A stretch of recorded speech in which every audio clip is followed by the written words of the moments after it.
In my opinion, this is a very special bottle.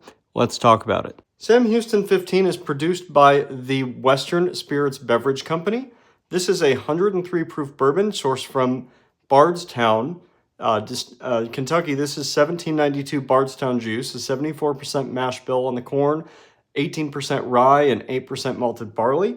Now, this 15 years is very similar to some other brands from the producer of this bottle. So like Comet Farms, but this is a little bit more special in my opinion.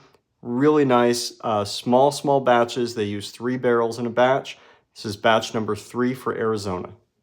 It's important to note that they stopped production on this bourbon in 2021, but not a lot of people really knew what it was, and the MSRP was pretty high, around $200 to $250, so there are some stragglers still around. On the nose, wonderful nose. I get very heavy, like sour green apple, but not in like a sour candy way, just kind of like a slight dessert tart way. I get a lot of salted caramel, so, you know, again, that'd be more of like a salted caramel apple type thing going on, but you get the green apple, you get just a touch of rye spice, the pine and the rye spice. We're also going to get a little bit of allspice in there as well. I'm getting just a touch of cinnamon and just a touch of creme brulee.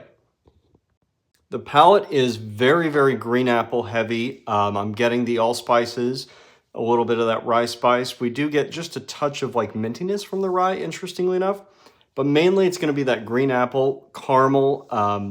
We're getting a lot of like salted caramel notes, some toffee notes, just a sliver of cinnamon in there, and some vanilla.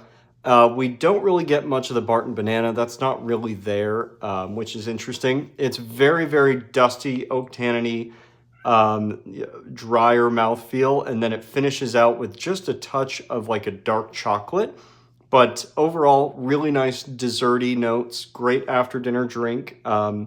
Those classic kind of apple pie notes with a little bit of that chocolate on the finish and that dusty wood, that dusty oak. Now, normally I'm not a fan of 15-year bourbons. I think they're aged a little too much. 12 years kind of the sweet spot. But overall, I think it's a great option. It's very complex.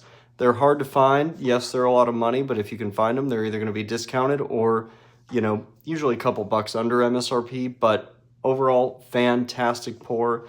Highly recommend it. Very complex. It's a shame they don't make it anymore.